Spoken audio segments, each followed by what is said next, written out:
I've told the staff that they're required in here and they're waiting outside. Oh, good. Show them in. Yeah, right. Oh, by the way, I haven't told them anything about what you're going to tell her about. How do you know what I'm going to tell them? Well, I do empty the waste paper basket for Mr. Grace. It came as a bit of a nasty shock to me. That is absolutely top secret. We don't want this to leak to the outside world. Mum's the word. All right, you lot. Come in now, you'll see you. Good morning, everybody. Morning, Mr. Grace. Good morning, Mr. Rumbold. Shut the door, Peacock. Yes, sir. Now, what I have to say is of the utmost importance. So gather close, because I don't want to have to raise my voice. This is absolutely top secret. Last night, I was summoned to a meeting at boardroom level, and we discussed matters that will have a far-reaching effect on us all. I know what it is. We're going to declare war on Marshall and Snowgrove. If you are facetious, Mr. Lucas, you can leave the room. Now, I cannot emphasize too strongly the need for complete security. And I cannot emphasise too strongly that if we hold this position much longer, I'll need an osteopath to put me back. You get used to it with practice. I must point out that we are on the 3rd floor, so who from the outside could possibly hear us? Someone very tall from Lily White's. When I tell you what I'm going to tell you, you will all realise the reason for my concern. Well, get on with it then. Right. This may come as a great shock to you all. Oh, blimey. Perhaps you'd rather not tell us, sir. I wish I didn't have to. All right, then, I'll tell them. There's been a takeover bid for Grace Brothers from Lally's and Willits. How dare you? That information was absolutely confidential. Well, you said you didn't want to tell them. I didn't want to, but I was going to. Lally and Willits, that's a Bristol firm, isn't it? Never mind where they hang out. What's in it? It's no secret that their pay structure is the worst in the trade. When they took over Cranbourne's, the whole sales staff left within a month. But even those who had been there 30 years... They were the first to go. When is all this happening? I don't know, but there's to be a shareholders meeting in a day or two. Meanwhile, mum's the word. Well, that's all. Carry on, everybody. Just marvellous. Keep smiling, Peacock. It'll tear my heart out to see them go. What makes you think that you'll be staying? Have you heard something, Harman? Well, no, just little bits that I pick up in the waste paper basket. Have you seen a list? Well, no, not exactly, but you know how Mr. Grace likes to doodle on the blotter? Well, the day before yesterday, he drawed the man before the firing squad. Could you see who it was? No, he was blindfolded. What makes you think it was me? The blindfold sort of stuck out. Oh, here's a job for you, Shirley. Adaptable girl wanted to assist jet-setting director of cosmetics firm. Must have a little German. I don't think I'm that adaptable. I think people are too fussy. Oh, there's one here for me. Glamorous personal assistant required by director of film company. Much travel, 5,000 a year. Oh, I say, 5,000 a year. No typing or shorthand necessary. Must be under 30. Oh, dear, just too late. Anyone fancy being a barber's assistant with fringe benefits? Listen to this. Organ demonstrator wanted.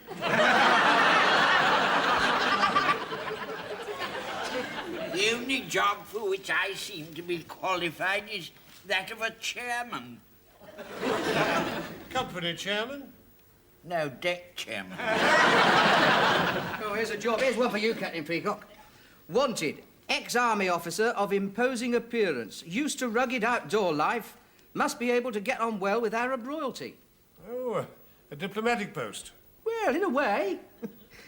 Doorman at the Dorchester. Yeah, what we really want is one of them millionaires who's looking for a young girl Friday. Yeah. Or in Mrs. Slocombe's case, an old girl Saturday. Of course, is one vacancy that requires to be filled between Mr. Lucas's ears. Never mind, Mrs. Slocombe, you can always fall back on your hobby. Mr. Humphries, to what are you inferring? You could open a pet shop. Yeah, you could have a flashing light outside saying, if your pussy's in the mood, have it clipped and then shampooed.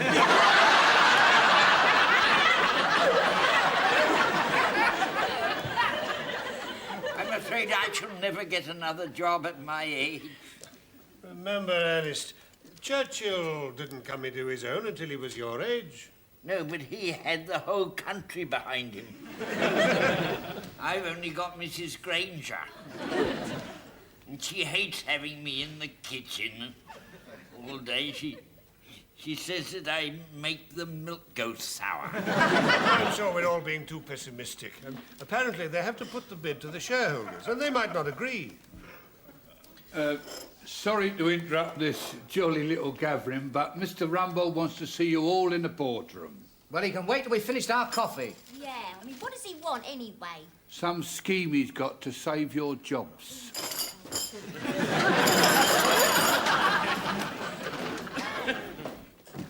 Excuse me, sir. The ladies and gents department is here for a top secret meeting. Good. Show them in. Yeah. This way for the top secret meeting. Good morning, everybody. Good morning. Now, do sit down, everybody. Have you got your pencil and notebook ready? Yes, Mr. Grace. Well, throw them away. This is top secret. Now, that does bring me to my first point. Now, I want you all to listen very carefully. What I'm about to tell you is absolutely confidential. What was that? I was just telling them that what I'm about to say is absolutely confidential. Oh, you want me to leave the room? No, sir. You told me. You could have some tea while we're waiting. You will all be pleased to hear that young Mr. Grace is in a position to defeat the takeover bid by Lally and Willits. Well done, sir. Thank you very much. I haven't finished. Enough votes have been sent in to defeat the motion by post. I must say that comes as a great relief to us all. Unfortunately, postal votes do not count. The actual shareholders have to be present in person. That is a pity. It is indeed a pity, because those that can attend are in favour of the takeover, and they will outvote Mr. Grace, who will, as a result, lose his shares in Grace Brothers. What was that? You will lose your share. I haven't been getting it for years.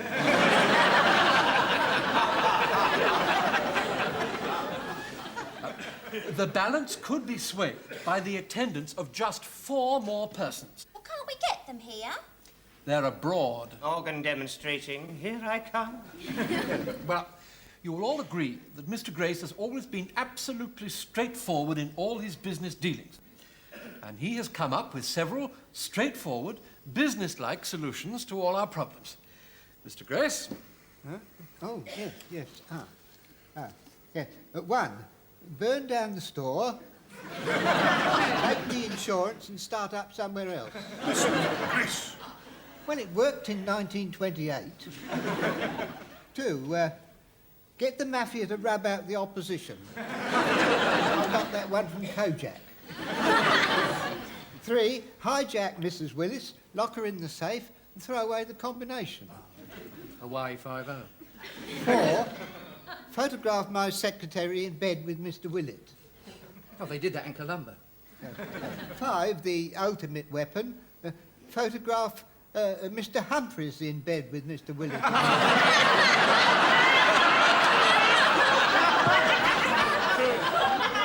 Is there a programme I've missed?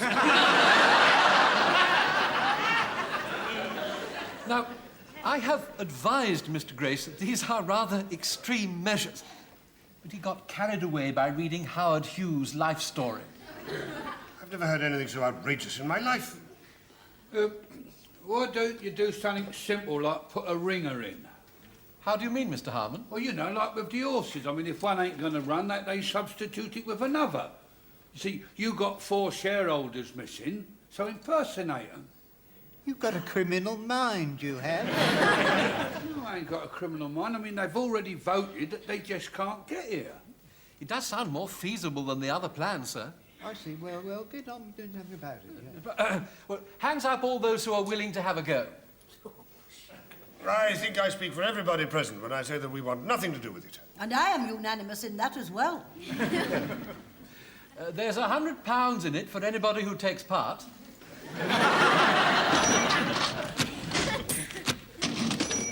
Now, before I start, I want to emphasise that what I'm about to say is absolutely top secret. After he's done it, do you think he's going to self-destruct in a puff of smoke? Now, we have obtained some background material on the absent shareholders. Now, the object is to choose which shareholders we can best impersonate. For which we get 100 quid. If chosen. Have any of you ever done any impersonations before? Mr. Humphries has, but the case was dismissed for lack of evidence.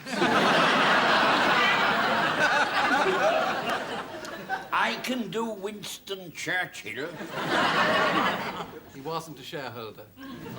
I was once mistaken for a film star. Male or female? Well, I was wearing my hair down, and from the back I looked just like Veronica Lake. From the front, Windermere Lake.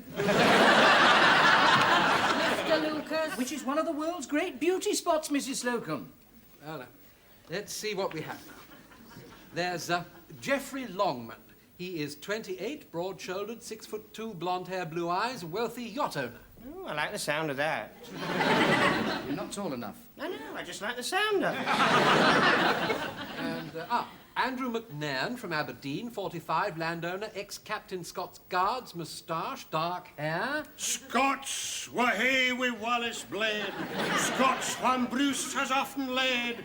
Welcome to your gory bed or to victory. He has one ear missing. Not for £100. Sir Richard Ryan, 65, 5'6", landowner, Somerset. Oh, you could do that, Mr. Grainger. Somerset. Oh, yeah, yeah. Educated at Eton. Oh. Oh, that's all right. We'll let you know. I think that's very good. Unfortunately, he has rather a lot of hair. Oh, we'll fix him up with something from the wig boutique. Right. Mr. Grainger, you are Sir Richard. Oh, well, jolly good show. All right, calm down. You've got the part. Now, this chap's quite a large shareholder. Professional dancer.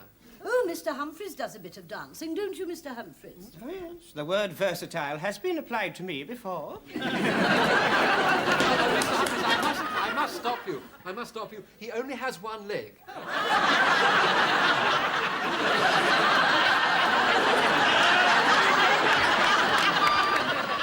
And he is from Nigeria. Could you play a one-legged Nigerian tap dancer? Not with any degree of sincerity. What about us women? Don't we have any shares? Well, there is the Stableforth family. Lady Stableforth is described as 40-ish, stoutish, not very tallish, played hockey for Rodine. Well, I've done hockey. Her daughter, Lavinia, has an equal number of shares. She is 26, jet-setting playgirl, known to her friends as Bucky. Dare one ask why? Well, to judge from the photograph, it's because she has prominent buck teeth. Well, we sell those in the joke department. I'm not wearing joke teeth. That's not the problem, Miss Brahms. The point is, are you young enough to pass off as my daughter? One doesn't wish to bring class into this, but Miss Brahms has got a very definite Cockney accent, which in itself is most charming, but could she pass herself off as a lady of quality? My background might be ever so humble, but A can talk just as hoity-toity as what you can, when required so to do. Especially for 100 knicker. And whom is going to simulate my husband? Lord Stableforth is about 55, a self-made man from the East End of London, salvage merchant. He made a life peer for his services to the scrap metal industry in the vicinity of 10 Downing Street. Core blimey, Governor, you're a toff. I got big ones, small ones, some as big as your head. Give 'em a twist, a flick of the wrist, and swing 'em Yes, around. Thank you, Captain Peacock. I hate to bring class into this, but you wouldn't last 5 minutes in Dockland. Very few of us would. I'm afraid we still need a middle-aged Cockney to play Mrs. Slocombe's husband. Here we are, then. Rosie Lee, for Mr. Rumbold. I've spilt a drop in the saucer, so mind you don't get drops down your whistle. Perfect. What's perfect? The height, the age, the voice, exactly what Mrs. Slocombe's looking for. What, him? Oh, no, I'd never marry him. I'd rather have Captain Peacock, even if he isn't good at it. Well, I could improve my performance if Miss Brahms gave me some lessons. Oh, no, it's something you have to pick up with your ear. You've lost me completely. Well, it's really quite simple. Let me explain. Now, what I'm about to tell you is absolutely top secret. And you have to... I'm sorry I'm taking so long. Take as long as you like, my dear. Keep your chin up. It's not easy. Oh, shall I answer it? Yes, do. I could do with a break. Not a pacemaker a chance to keep up with me emotions. That is bad news. I'll tell him right away. Oh, it's the chef and the waiter, sir. They were doing the lunch at the Brighton branch and their van's broken down. Oh, dear. Well, you'd better get me Mr. Rumbold. Yes. Can you cook? Well, no, sir. What can you do? Well, I'm...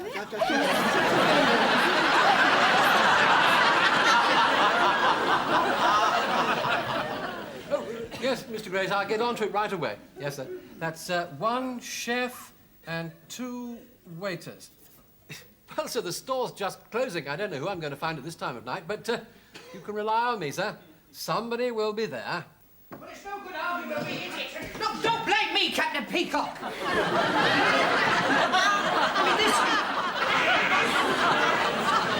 mean, this suit's even too small for me. You'd look ridiculous in it, wouldn't you?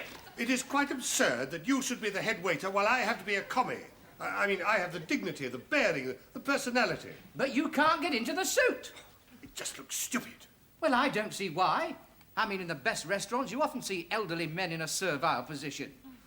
Left at life's starting gate, while the young ones with the ambition and the drive get to the top. And your pinny's crooked.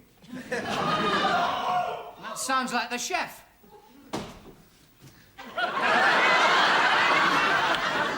What's happened, Fanny Craddock? I have just seen this menu and it's absolutely impossible for me to do in the time allotted to me. The menus have been specially printed for the occasion. Yes, well, in that case, get the people that's printed the menus to cook the meal. Listen to this. Bisque de Marne, or gazpacho, or smoked eel, and that's just for starters. Well, smoked eel isn't difficult. Oh, isn't it? It is when it's been in the deep freeze. Look at it. Get a blow lamp to that, it'll be ready for Christmas. And that's not all. Sole Veronique, followed by duck à l'orange, followed by bœuf en croûte, followed by syllabub or zabaglione, followed by my resignation because I'm not doing none of it. Mr. Humphries, it is too late to get another cook now, and the whole future of Grace Brothers is at stake. I'm sure you can do something. I mean, we're all in this together. You don't think I enjoy being dressed like this, do you? I should think not, indeed, and your pin is crooked. I keep telling you about that, Stephen. In spite of our assumed position, Mr. Lucas, I will not have you addressing me in that familiar fashion. Don't worry. I won't be familiar with you anymore, sir. In fact, when we get into the other room in there, I won't even address you at all. I shall just go... and you'll jump to it like you never jumped before. I think we must be very careful, Mr. Lucas. If we do save the firm, some of our lives are not going to be worth living. My life's not worth living now. My trousers are too tight and my potatoes are boiling over. If I can't find a tin opener, it's going to be a nail and a hammer and 2 holes in a can of vegetable soup with straws for everybody to suck it up with. Oh, we'd better see if everything's ready in the director's dining room. There you are. That's done it. It's much easier from the back. Oh, excuse me. These are the waiters, sir. Well, it was very short notice on you. Somebody will have to announce the guests. Well, I'll do that with pleasure, No, sir. well, but you can't do that. I'm the head waiter round here. We can't have a common commie with introducing the guests with a crooked penny. Yeah, straighten your penny. And your trousers are too short. If I lower them to the correct length, sir, it might lead to complaints of a rather more serious sort. Don't worry, they'll ride down with wear. The guests are on their way up now, sir. Right, get ready, everybody. It's all right. I'll be over there by the door. Stephen, the sherry. One more insult from that man and these clothes are coming off. Don't start distracting me now. I'm very busy. There are 3 empty sherry glasses. Yes, one's in the trifle and 2 are in me. My lords, ladies, and gentlemen. My lords, ladies, and gentlemen, Mr. Henry Grant Hopkins. Your name, madam? Lady Weeble Smith. Pardon? Lady Weeble Smith. Lady Weeble Smith.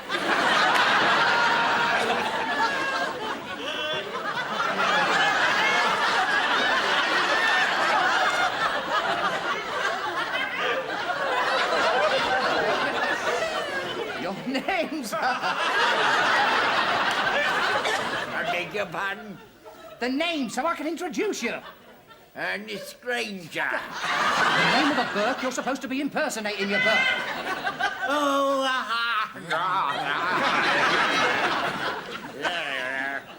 Sir Richard Ryan. Sir Richard Ryan.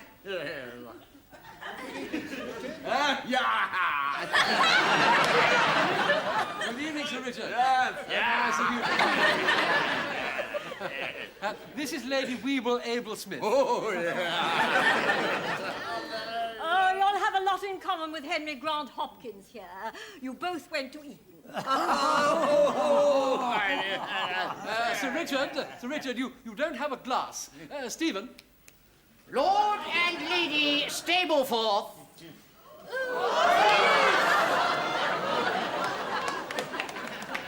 We got your message and we came from Monte Carlo before you could say nay. I don't think you know Lord Stableforth, nay hubby. I can't on in. Is your daughter not with you?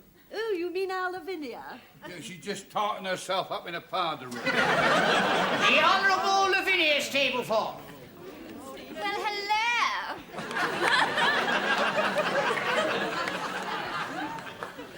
Did you go to Monte Carlo as well? Oh, but of course, do you know, I won around about £5,000.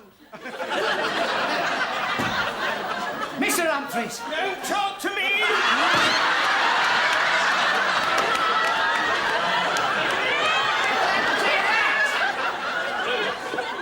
I put the regular on number 9. I bent down to light the pilot light and poof! I was lucky to get away with my life. They're not ready for the soup. They've only just started the sherry. Well, go and tell them the dinner's ready. They've just started the sherry. I have been slaving over that hearth stove for an hour now. I am not having my dinner ruined by a lot of drunken men. Now you finish off this soup.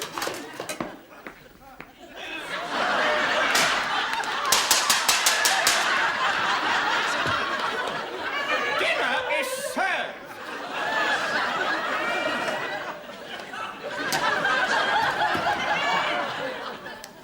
Boy, jump to it. Right, get this soup into the plates and down their throats. My prawn soufflé's ahead of itself. In 2 minutes, it'll be ready.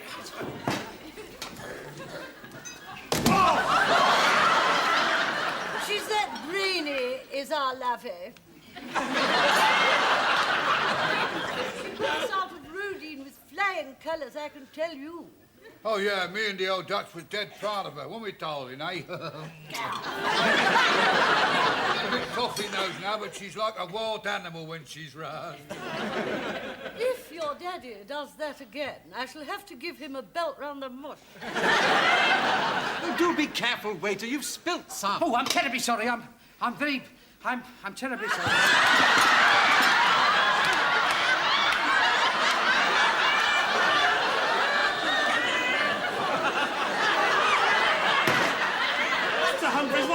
you doing?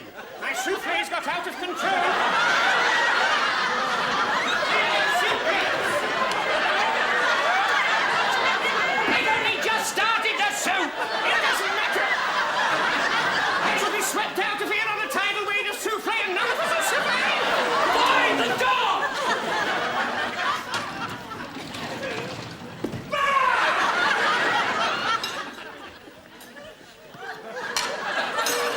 Right, Joe. Then from below stairs is jolly nifty. I haven't even finished my Brian Windsor. I can't hold it. I can't hold it. Oh, It's not spoiled, is it? of course it's spoiled. Me Yorkshires.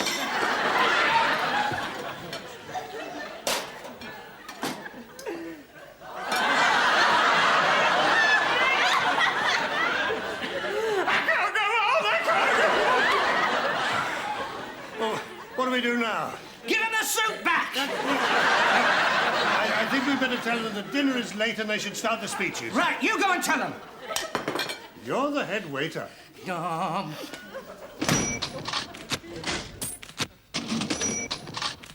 In conclusion, ladies and gentlemen, I would like to draw your attention to the difference between myself and all the other speakers. I am a self-made man, and I got where I got through hard graft, as like did Mr. Grace here. He's been on for 10 minutes. If it doesn't hurry up, my bon surprise is doomed. Go with his spirit, I say. Stay with age and experience, and keep Mr. Grace here head of this great company and tell Lally and Willits to go and take a running jump at themselves. Let us keep this spirit what he has got here, what was the spirit of Drake and Raleigh, and it made England the great place it was, as it will be again. Are you with me, brothers? Right, and we will not be taken over, will we? No, indeed. Right, well, there you are then, that's it. Well done. Well done, Mr. What's his name? Lord Stableforth. Well done. Well done. Yeah, well, now, I would like to put one further thing to the vote, and that is I moot that young Mr. Grace here takes us out for a decent nosh at the best restaurant in the town. Would you believe it? They're all going out to dinner. Oh, that's typical of men. The minute the dinner's ready, they want to go on somewhere else. Go and ask them if we're invited. You're the head waiter. You're the shop steward. So I said to Harold at number 10, I don't want the others to think that just because I've seen you right with the dustbins that I'm going to get a peerage. Excuse me, sir. I hope that your invitation extends to those who've worked so hard for you behind the scenes. Yes, of course, Stephen. Oh, thank you. You're very kind, your lordship. Yes, well, all I've got to do is to put a phone call in and they'll let you eat with the staff in the kitchen. I'm not eating in the kitchen. They won't even let you in unless you straighten your pinny.